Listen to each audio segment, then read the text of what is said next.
Hi, this is Érika from a small robot studio.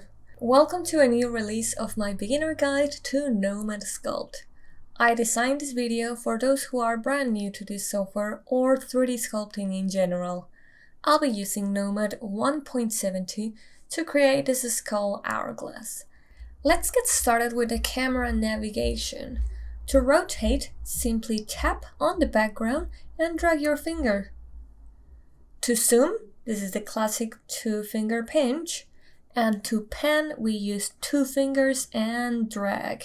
Here at the top right we have the snap cube, which is telling me which side of the sphere I am looking at. If I tap on any of the sides, it's gonna bring the camera to it.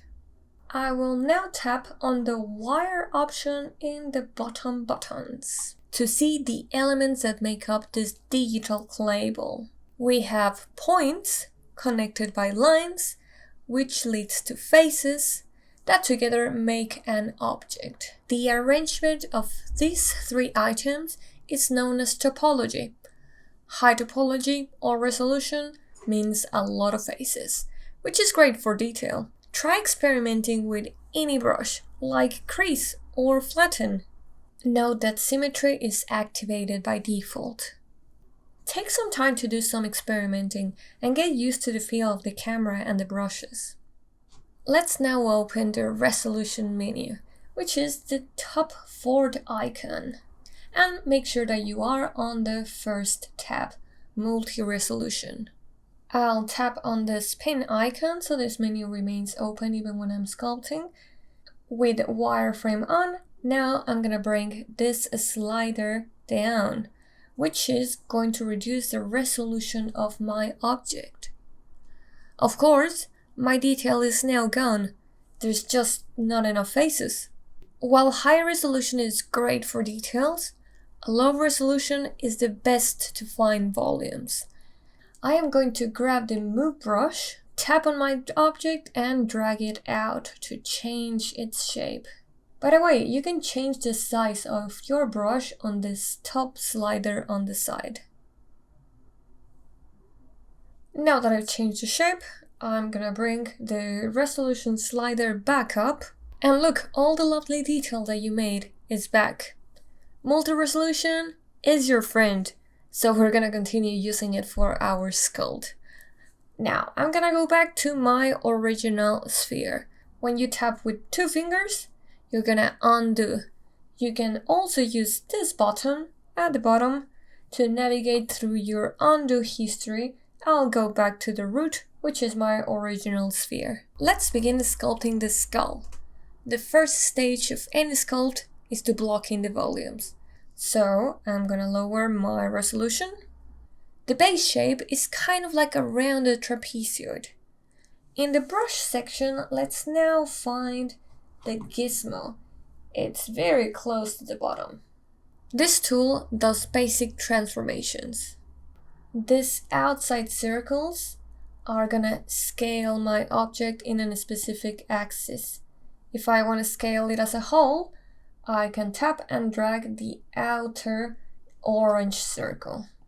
The arrows, of course, are gonna move my object. And these inside circles are gonna rotate it. I'll use the top green circle to squeeze it down a bit. Oh, and we got the autosave pop-up. It's not about time to save my project. If we open the project menu, here at the bottom we have autosave. I recommend to save every 10 minutes, and I personally don't like the interruption of the pop-up, so I will turn this off. This is still gonna save my project, but it's not gonna show up that banner. If you want to turn it off altogether, you can untick this checkbox. Now, back to where I was. I'm gonna grab the move tool. You might remember that we have symmetry active from left to right. Well, I will now open the symmetry menu on the top right. By default, the X-plane is active. I'm also gonna tap on the Z-plane. Now with the selected move tool, I'm gonna squeeze the top of it and you'll see how I've got symmetry from left to right and also front and back. Don't forget, my goal is a rounded trapezoid shape. Now to refine this even more, I'm gonna grab the flatten tool, which does what its name says. I'll use it on the top a little bit. That looks good. Same for the bottom and for the side walls. So I have a clear slant. I only want a little bit of roundness. Great, I got the main volume of the skull, so we can start to work on some details, like the cavities for the eyes. Let's open again, multi-resolution, and I'm gonna bring the slider to the middle. Now I'm going to pick the brush tool. This tool pushes my clay. By default, it's gonna pull it up, but I wanna carve a hole, so I'll reverse it by tapping on this sub button on the side menu. I will find the general shape in this level and go a bit higher to define it in more detail. The higher you go, you'll notice bumps in the surface and not very nice texture. To fix this, we are going to select the smooth brush here on the left side. This tool is gonna average the location of the points, resulting in more even surfaces. We can adjust the intensity of all brushes with this side slider. Although it's set in percentage, you can go higher than 100. But be careful, if you go too crazy smoothing, you're gonna destroy the volumes that you've created. If you're finding that a surface is difficult to smooth, it's worth to go 1 or 2 levels lower. Lower resolution is always easier to smooth. Just a few more tricks with the tools that we've used so far, and we can move on to create the nose. However, this resolution is too low for the nose. We're gonna need more topology for this. Good thing I got my multi-resolution menu open. I am gonna tap on subdivide to get another level of resolution. Cool, that works. Since we have symmetry on the front and back active, we have 2 faces, which is what I want for this design. If you want to turn this off, simply go back to the symmetry menu and untap the Z plane. It is time to create the teeth. I'll continue using the brush tool, but this time I'm gonna deactivate sub because I wanna pull out some clay. Once again, I'm blocking the shape, so I'll go a couple levels lower, which makes life easier. And from the bottom, I'm gonna draw this rectangle shape. Try to get it somewhat even. Use the smooth and the move tool to even it. And once you have the main volume, I am going to pick crease, which is gonna carve sharp lines. And I'll use it to separate the teeth. Let's go a level higher and polish this. Want to round those teeth a little bit. Same for the sides, they might be looking a bit too square. Take your time to polish this with the tools that we've explored so far, and don't be afraid to start over. The more practice you get, the easier this will be to control. I'm pretty happy with the way that this skull is looking, so I'll move on to the rest of the hourglass. Before moving on to the rest of the design, I want to take a moment to thank our amazing Patreon supporters. You guys are the best. Thank you so much. All of our Patreon supporters gain access to a growing library of assets, which includes this model ready for painting. Learn more about it at patreon.com/smallrobotstudio. Anyway, let's get back to Nomad. Before sculpting, I make drawings of my designs. I'll bring this image into Nomad by tapping on the background menu and then on import. Select your file and done. We've got it on the background. You can turn it on and off with this checkbox. We can modify its size and location with these controllers. I'll make it a tiny bit small to make sure that it fits in my screen. Maybe bring it slightly lower. With overlay, I'm gonna make sure that I see it through my model, at least slightly. and maybe decrease the opacity also just a touch. Now I'm gonna tap on the snap cube on front, and I'm gonna align my skull with my design. Now I'm gonna go to this camera menu at the top and select Add View. This is gonna save this arrangement, so I could zoom in, move around, even turn off this image. But if I want to return to that alignment, I'm gonna go back to camera, tap on my view, and bam, it's back. Let's do even another one. I am going to scale this up and focus only on the hourglass, which is the next thing we are sculpting. I am gonna move this down. Right now the alignment doesn't matter, I can fix that later. I'm gonna add an other view. With this pencil you can name each one of them to keep track. I will now pick the lathe tool. To create this shape, I'm gonna pick the lathe tool and I'm gonna select path as my creation method. Now I'm gonna tap and create points. So I'm gonna get the silhouette of this shape. Once you get that silhouette, tap on this green circle. And Nomad is gonna take this curve and rotate it to create an object from that. Let's realign it. To refine this shape even more, I'm gonna turn on spline to get nicer curves. And I'm gonna drag this points to get it as close as possible to my reference. If you wanna get rid of a point, simply drag it to the closest one and it's gonna delete it. If you need to add a point, tap on the middle of the curve.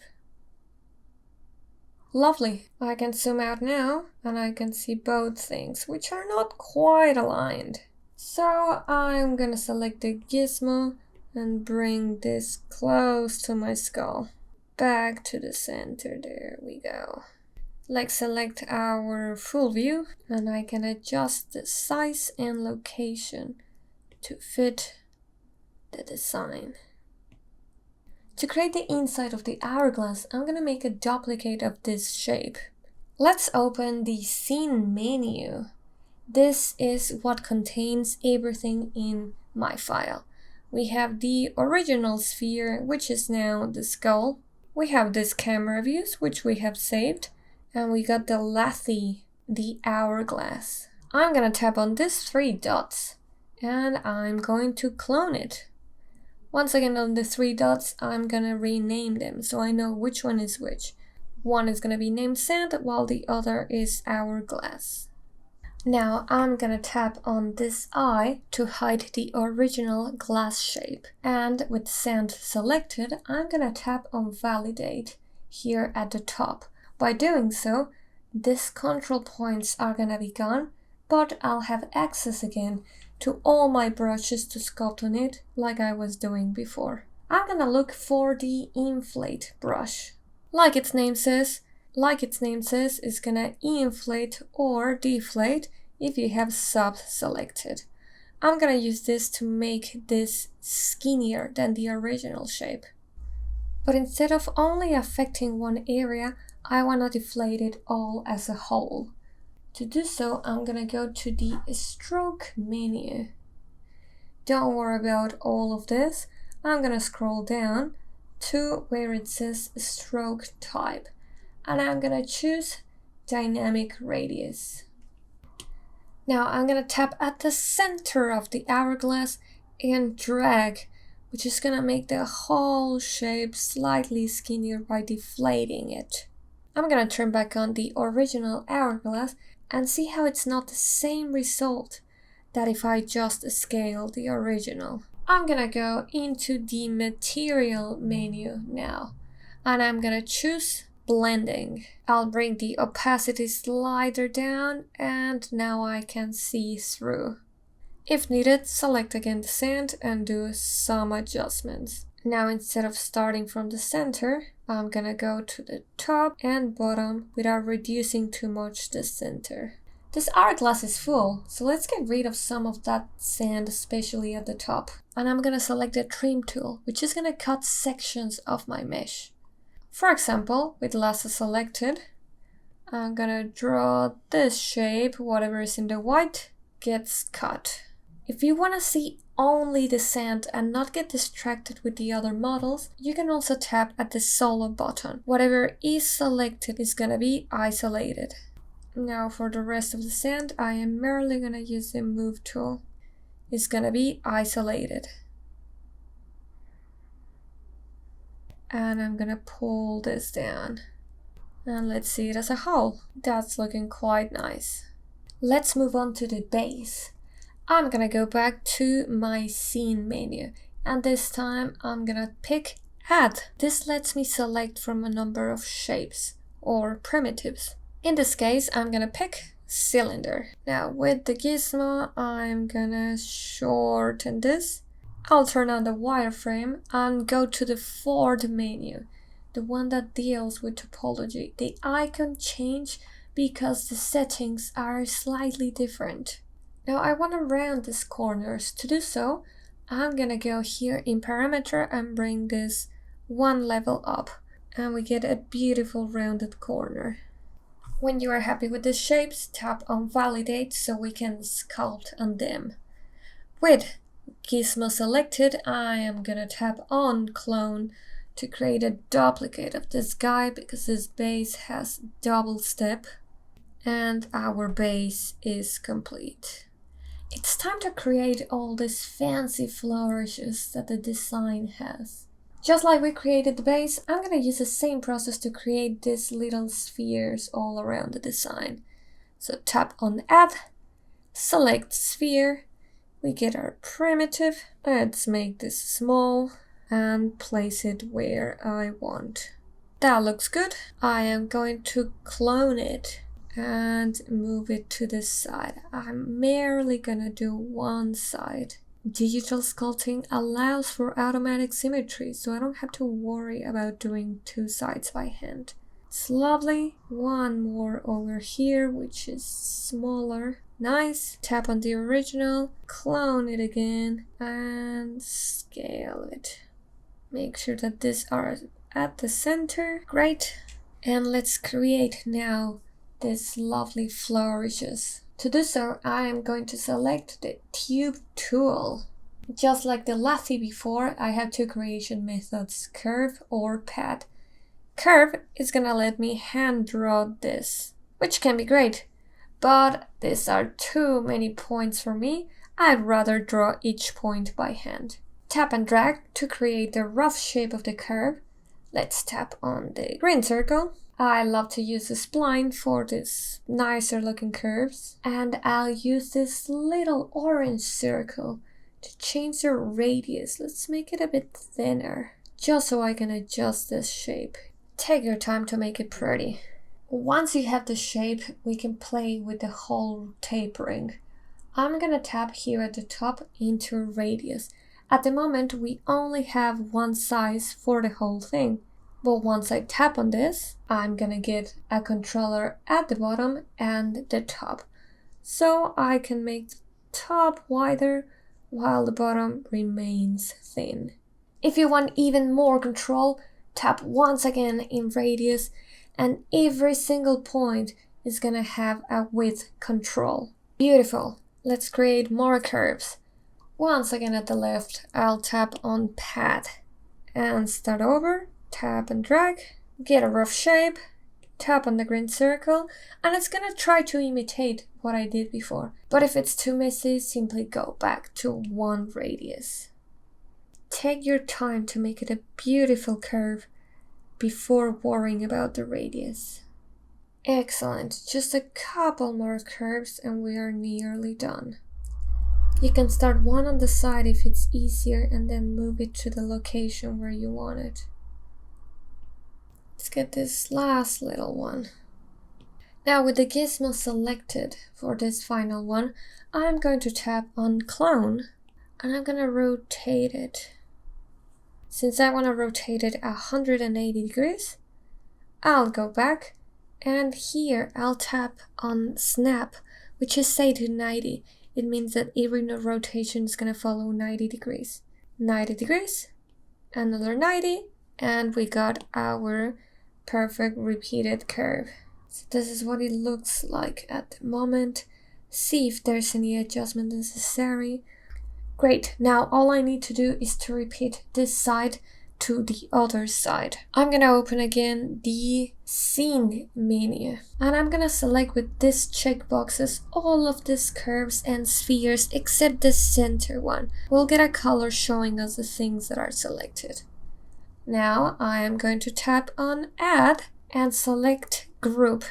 This is merely gonna put them in a folder all together. Now with Group selected, once again I'm gonna tap on Add, and this time I'm gonna select Mirror. And right away I get the perfect reflection the other side with just a couple easy clicks. It seems that I am only missing one little detail here, which is gonna hold the hourglass together. Back to my scene menu, I'm gonna choose on Add and select once again a cylinder. This time, here at the top, I'm going to select Hole. So we've got that hole in the center. Gonna bring it up and locate it in the middle of the hourglass. With these little controllers, we can change the inside or the outside radius of the cylinder. And we are done. To show off my model, I'm gonna turn off this grid at the bottom with this button right here. You can also do it so in the display settings in case you don't see that bottom. Within the scene menu, I'll turn off these icons to clean the clutter off the screen. Turn off the cameras as well. And finally, let's tap on the Nomad icon at the top and select Turntable. Voila! Our model is complete and ready to show off. I'd love to see your creations. Feel free to tag me on social media. I've got a beautiful collection of sculpt box from the past release of these videos. I'd be honored to include your work as well. I'll see you soon in a new tutorial. Happy sculpting! That's it for this tutorial. If you find it useful, make sure that you leave a like so other people can find it. And if you haven't already, make sure you subscribe, as we are bringing out CG and illustration tutorials every week. Become a patron and access tutorial assets, bonus content, a private Discord, and more by clicking in the link below.